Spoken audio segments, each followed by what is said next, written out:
Hey everybody, and welcome back to the Mana Cave after months and months and months. Well, month and a half, maybe month and a half. Still, seems like forever if you're us. Happy 2017. Yes, happy 2017. I hope you had a wonderful holiday season. We did. Yeah, I did for sure. I haven't made any videos over the holidays. I took the holidays off. Been a little skimpy on the videos, but we're getting back into it. Yeah, well, you guys made videos. You and Steve. I give credit where credit's due. They've made videos. I've done. Yeah. So, and then you swore. And then I swore, so that's going to get beeped out too. Because there's no swearing on the Mana Cave. We're responsible. Yes, exactly. Now, to keep the hits on rolling. It is Friday the 13th today when we're shooting this. That's right too, yes. So, seemingly our plan to do certain things didn't quite go through, but we're still going to come at some crazy Pauper action because we love Pauper. Should we? Well, I'm going to come. I'll come right out and say I screwed up what we were supposed to be doing. We had taken two decks off of an app called MTG Amino, because we wanted to present decks from that particular app. I have a deck from that app, but I had Travis had asked me to purchase 8 cards for him, which were like the linchpins of his deck, and I got them, and they came in on time, and I forgot them at home. So, what deck are you going with now? He offered to go get them, but it is like it is evil outside in Winnipeg. It is like minus 40 with the wind chill, something terrible out there. So, and we've received over 100 centimeters of snow just in December alone, which is a meter. And if you're not used to metric system, that's about 3 feet over 3 of snow in 1 month. Yeah. In 1 month, so a meter. We live in a frozen wasteland at times, but tundra wasteland. Yeah. I chose though because I had it lying around to go with my Gruul Intentions Pauper deck. A link will probably be appearing somewhere that will take you to that deck tech video that Travis did a deck tech video. Yes. I got a lot of good response. Actually, that's one of my higher response deck techs. Also the oldest one I've done, and I've already made this joke, but I'm doing it again. Let's just find out today if bad puns make good decks. And I am going with a Rebel deck, which was a deck tech done by a channel called the Planeswalker Project. So I'm actually going to be doing another one of their decks as well too. I didn't want to do blue. I promised myself I wouldn't do blue the next time we do Pauper, so I'm doing a mono white deck. So still not completely out of my wheelhouse, but I remembered to bring all the cards for this deck because it is my deck. So of course I remember that. That would have been mono white versus mono white. It would have been soldiers versus rebels, and I was super excited about that. I actually I'll tell you off camera, but I have an idea for another possible Mana Cave that sort of spurned from this idea. But anyways, I screwed this up, so we're not doing rebels versus soldiers. It's still gonna be good because maybe a little more variety now. White versus Gruul. Yes. We both did determine to go down to 6 card because it was not a great one. We shuffle and determine opening hands before the video starts just to save time. Save your time. So, and we did not roll to see who goes first. I do not have my dice. So, to the magic of editing, I'm going to be right back, and there's suddenly going to be dice appearing on this table. Ta-da! So, magic dice. So now we'll roll to see who goes first. We will. Which you technically should do before you draw your hand, but we do a little different on the Mana Cave. We're casual. 8. 8. Okay, here we go. Keep rolling. 9 to 10. Boo. Boom. Boo. Oh, we're also doing. Just Travis and I are doing best 2 out of 3, right? We are. Yes. Steve is working a harsh schedule. Not that we're not. Yeah. I'm not, but Steve is, and he let me borrow you guys his camera. His camera is here. This is the one. So it's like having the spirit of Steve here. Without the smell. Yeah. So we are going to be doing best 2 out of 3, so this could only be a 2, possibly a 2 episode of the Mana Cave. And we have sideboards, which is exciting, so we'll probably talk about our sideboards at the beginning of the next game if we decide to swap anything out. Okay, now I don't think we forgot anything else. I'm going to scry now, even though I don't draw. That's right. I always forget to scry. Do you mind if I scry? I would love at the same time. I look at my That's hand going to see if right back on the top. Scry for me again. I think I need. Yes, that's exactly what I want. So you stay right there. That scry that I just did makes me feel so much better about this opening hand. So I don't know why I scried because my turn 1 play is going to be really funny. I'm going to go. You were going to go. You are the winner, sir. Yes. Evolving Wilds. But I kept it on top, so I was like, oh, it's a good card. Oh, wait. So I'm going to search my hand for a land. Whoop, there it was. You don't even have to shuffle if you don't want to, then. I'll be nice. I'll go because you already shuffled them. You haven't looked at any other deck, and I'll even tap it. That's a tap of respect there. It's your turn, and that was simple. Yeah. It took a lot longer because I didn't, make it simple, but it was on the surface simple. Now I get to draw. Now, one thing you may notice a little different is I'm keeping my deck on this side. So now we're sort of like mirror. Mirror? Yeah. So, Mirror. There's no real reason for that. It's just that whatever. Information no one really needed to know. Anyways, I'm playing a Plains. I'm going to tap my Plains, and I'm going to bring out Remosian Sergeant. It's a 1/1 for 1. I can pay 3, tap it, search my library for a Rebel card with converted mana cost 2 or less, and put that card into play, then shuffle my library. So that's how we're opening this sucker up. I'm suddenly worried that we're not recording. We are recording, though. Okay, good to know. So I'm going to untap, draw, and maybe on a sequence, whatever. This is strange. So I'm going to play Mountain. I got my colors. I'm going to tap for a green and a red to bring out the Jund Hackblade. He's a Goblin Berserker. And as long as I control another multicolored permanent, Jund Hackblade gets +1/+1 and has haste. Otherwise, he is just a 2/1. You're going to Jund me. No. I'm going to Gruul you, just with a Jund card. And I will pass turn to you. Since I do not control another card permanent, he does not have haste. Yeah. I like that line of cards, by the way, from Alara Restored. Thank you very much, yes. Because I actually have quite a few of those cards where if you control another multicolored permanent, I wasn't playing around when the set came out. Played one deck like that, though. I think, but I've since gone back and bought a bunch of other ones that sort of have gone. Yeah, they're good. It's like lazy man synergy. You're just like, This is my turn, right? It's your turn.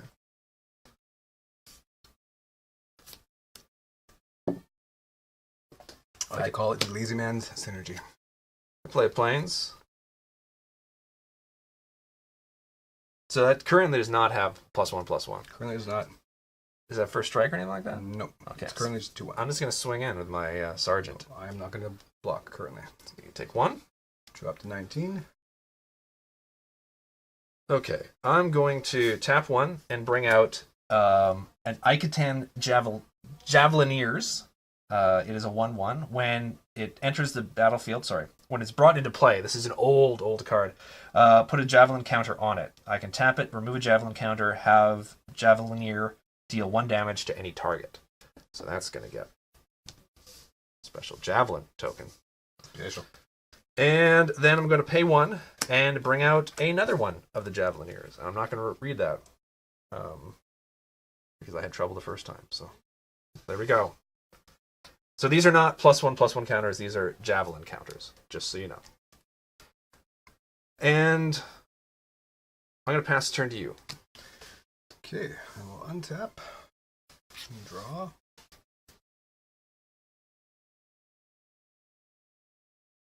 I'm going to think this out because things aren't going great already. You might hear my stomach rumbling because I came hungry for victory. I actually skipped dinner. I forgot. I slept in and was running late all day, so. Once again, information no one really needs to know. But that's why you tune in, because you want to learn about us. You want to know when we've skipped our meals. Because you can tell I don't skip many meals, but... I'm going to tap 2 to cast Jund Hackblade. Oh, no, that's a multicolored permanent. It is. So they both have +1/+1. They both have haste. And I'm, of course, going to attack. You're going to block in Javelin, I'm pretty sure, but... I can't, because these both have summoning sickness. You have to tap it with the Javelin thing. Yeah. Then that was a great play for me. So I'm staring down 6. 6. I will take the 6. All right. So I'm at 14. And I pass the turn to you, sir. Pass the turn to me.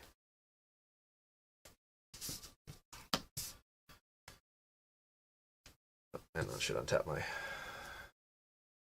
If you really want to. Okay. I'm going to tap 2 planes. Cast Journey to Nowhere. It's an enchantment. When Journey to Nowhere enters the battlefield, exile target creature. I'm going to pick this one. So we'll just tuck that underneath. Yeah, right there. When Journey to Nowhere leaves the battlefield, return the exiled card to the battlefield under its owner's control. So that goes back down to a 2/1.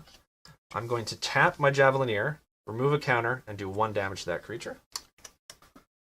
Would have been happy to trade with that actually last round, now that you pulled that out. And I'm going to then swing in with both the Sergeant and my other Javelineer, who still has the token.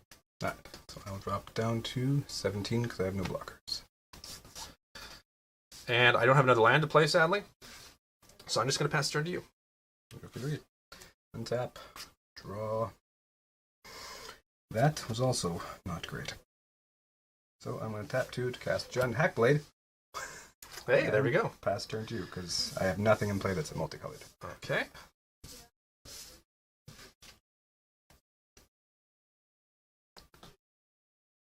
Okay, I'm going to move my guys around a little bit on the battlefield. I'm going to tap my Javelineer. 1 damage. Javelineers. I'm going to then attack with both of these guys for 2 in total. Drop to 15. Okay, I'm then going to tap 2 and bring out Amru Scout. It is a 2/1 Kithkin Rebel Scout. I can pay 4, tap it, search your library for a Rebel permanent card with a converted mana cost 3 or less, and put it into the battlefield, then shelf your library. I'm still stuck on 2 lands, so it doesn't look like I'm using the tap abilities anytime soon. I'm right there with you. But I'm going to pass the turn to you now. Okay. Untap. Draw a land. No. That is not good. Right there. Right there, that's not good. We don't got the 1 player, so I'll tap 2 to cast the Scab Clan Mauler, who has a Bloodthirst of 2. However, I'm not doing any damage this turn, so he's just a 1/1 with Trample. A 1/1 with Trample. And I pass turn back to you, sir. Okay. This is. I thought I might do a little better than that, but I'm gonna think if there's a better way to. Yeah, I could have maybe done that better. Drawn the land. I probably misplayed my Evolving Wilds with two lands in hand. I'm going to swing in with everything. I'm not willing to trade at this point. Okay. So I'm going to look to take 5. 1, 2, 3, 4, 5, yes. Down to 10. Oof. Okay. On my second main, I'm playing Secluded Step. Enters the battlefield tapped. I can tap for 1 white. It's also got Cycling. 1 white, discard this card, draw a card. I'm not using that for that ability. And I'm going to tap 1 plains and bring out another Javelineer. These Javelineers are killing me. You know, and this is an interesting thing. For me, it's interesting. I didn't think this was a card. If I was creating the deck, I probably would have cut. But I wanted to stay true to the deck that the Planeswalker project built, or was doing the deck tech on, and I kept them in. And I'm glad I did, because now I definitely see the value. The value, definitely the value. So, and I'm going to pass the turn to you, sir. Okay. Untap. Oh, it's painful. I'll attack. No blocks. No blocks. Okay. Damage? Damage? Okay, so I got another 13. Sure. Okay.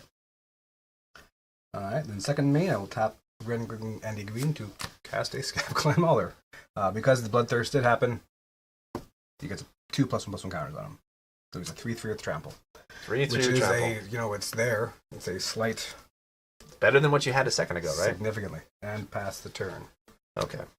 With your lands, and your fancy lands, and your third land, and... It's nice to get that third land, I tell you. Is it? It is for me, It anyways. would be great for me.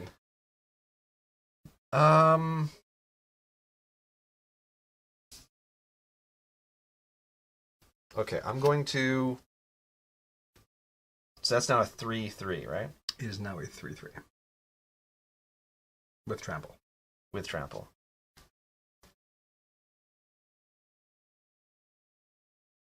I'm going to swing in with these 4. So 2/1, 1/1, 1/1, 1/1. I may regret it, but I will block the 2/1. Okay. So you'll take 3. I'll take 3. That will take 2. That will take 2. This goes to the graveyard. Didn't think that through that well. I took 3 and I was at 10, so I'm down to 7. Okay. I'm going to now tap my Javelineer, remove it, and do 1 damage to that fellow there. Did not think that through. I'm now going to, on my second main phase, tap 3, bring out Aven Riftwatcher. It's got flying. It's a 2/3. It's got Vanish 3. This creature enters the battlefield with 3 time counters on it. So put those on there. At the beginning of your upkeep, remove a time counter from it. When the last is removed, sacrifice it. when Aven Rift Watcher enters the battlefield or leaves the battlefield, you gain 2 life. So I'm going to gain 2 life, so I'm at 15. If I can find it. There we go. And now I'm going to pass the turn to you, sir. Okay. Come on, almost anything. Almost anything. 2, 6. Okay, so any buff at all next turn, I could die if I don't keep a blocker. But he's only 1 power, and you could easily drop something. I am going to pass the turn too. Pass turn? Pass turn.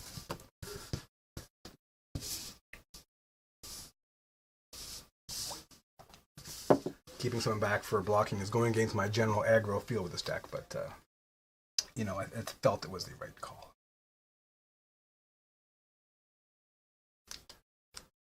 Okay, I'm going to play Plains. And I had to remove a 1/1, or a time counter, so that's down to 2. I'm going to tap 4, cast Serrated Arrows, which is an artifact. When Serrated Arrows comes into play, put 3 arrowhead counters on it. During your upkeep, bury Serrated Arrows if there are no arrowhead counters on it. I can tap it, remove an arrowhead counter from Serrated Arrows, put a -1/-1 counter on target creature. So I'm going to tap it.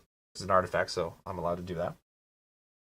And take one of the arrowhead counters off of it and give that -1/-1. Now that's on the stack. Do you have something to respond with? Something to respond with. Yeah, I have to do this, I think. So I'm going to cast Giant Growth on it, so it's going to survive to at least block this turn, correct? Yes. So he becomes a 4/4, goes down to a 3/3. Yes. Till the end of the turn, and then... Yeah. Now, one thing to note is it is a -1/-1 counter. So that is going to be permanently on it. Yes. So no, I know. That's... But I mean, I understand completely why. Because he can block now? I think I'm still just going to be really aggressive and just attack with everything. Now, this has got flying. Okay. The rest are all 1/1s. So I'm going to block that dude, because they've all lost their counters. Mm-hmm. And I'm going to tap 1 to play Lightning Bolt, and Lightning Bolt that. Okay. So now when it leaves play, I get 2 life, so I'm at 17. And I will take 3. Drop down to 4. I don't have many miracles in this deck, but okay. So now, end step, upkeep, and then when it loses the ability on the upkeep, then that goes to the graveyard. Well, till the end of the turn. To the end of turn. I can't see you doing any At the end of spells. turn, that's right. Yeah. Sorry. There we go.